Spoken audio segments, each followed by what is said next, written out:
pemirsa, bersama kami di sini sudah ada Bapak Ahmad Fauzi Darwis, yaitu Ketua Asosiasi Asuransi Umum Indonesia atau AAUI, dan juga Bapak Tulus Abadi, Pengurus Harian Yayasan Lembaga Konsumen Indonesia atau YLKI. Pak, tadi kita sama-sama menyimak berita barusan, itu disebabkan kalau misalnya ada pelanggaran hukum, maka ada potensi asuransi tidak dicairkan.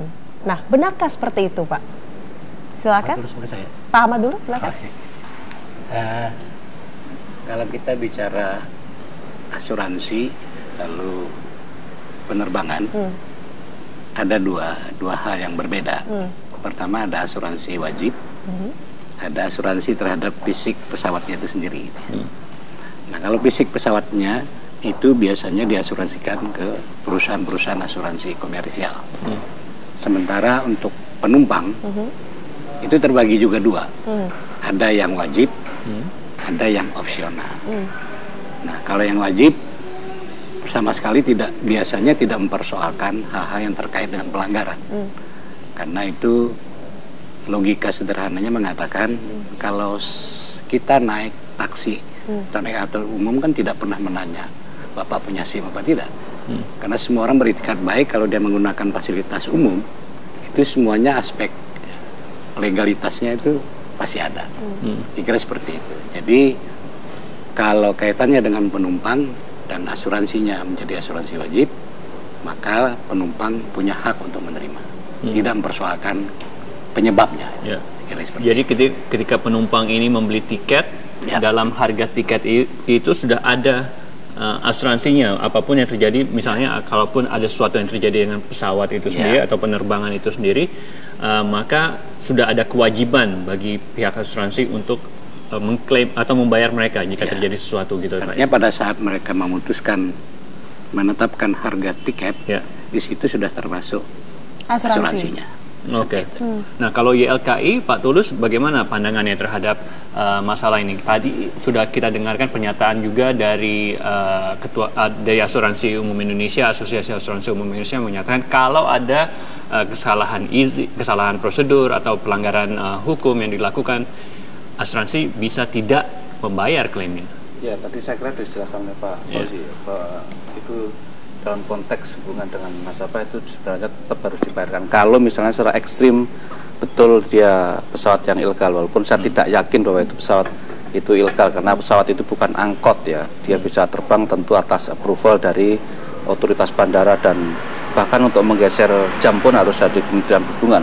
Nah, kalaupun dalam kaitan dengan asuransi, hubungan konsumen dengan hubungan hukum antara konsumen dengan dalam hal ini kan hubungan hukum konsumen dengan pihak maskapai. Perkara dengan asuransi itu teknis dalam coverage asuransinya, tapi yang jelas di dalam hak konsumen melekat bahwa konsumen berhak mendapatkan kompensasi dan ganti rugi, ya.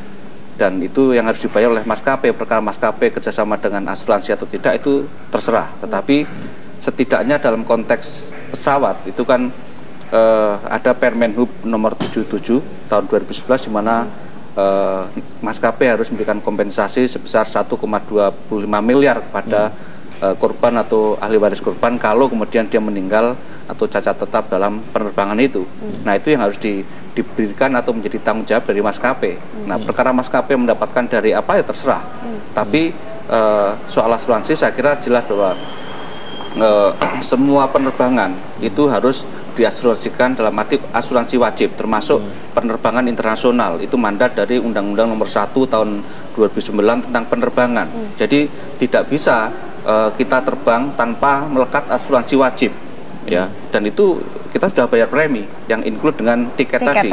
Bahkan kalau penerbangan nasional yang domestik itu ada asuransi yang di cover jasara harja yang besarnya memang tidak terlalu besar, tapi 50 juta rupiah kalau kita meninggal. Domestik, tapi ada kompensasi yang wajib diberikan oleh maskapai kepada ahli waris korban atau si korban.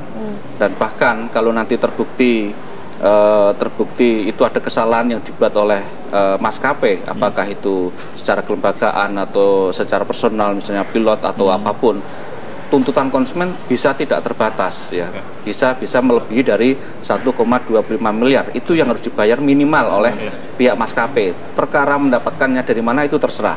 Oke. Gitu. Kalau tadi selain asuransi wajib, ada juga asuransi yang bersifat opsional. Iya. Kalau yang bersifat opsional tadi, Pak, apakah dengan adanya polemik seperti ini, masalah izin penerbangan dan segala macam akan berpengaruh? Kalau tadi kan wajib pasti saya tidak kira terpengaruh. tadi saya merujuk Pak Fauzi bahwa ketika kita common sense, ketika kita terbang, tentu adalah sebuah penerbangan yang legal, yang aman, yang safety, sehingga kalau dalam konteks asuransi yang opsional, misalnya kalau kita ke bandara itu ada petugas-petugas asuransi yang menawari misalnya Rp10.000 nanti pertanggungannya 100 juta. Nah itu juga tidak bisa mengklaim bahwa kemudian dia tidak akan membayar asuransi karena penerbangannya ilegal. Kita kan nggak tahu, kita nggak tahu bahwa pesawat itu ilegal. Kalau betul itu ilegal, ya. Jadi saya kira konkretnya misalnya Jasindo, dia harus membayar ke nasabah yang telah mengajukan penutupan asuransi di bandara yang bersangkutan ketika kita check-in.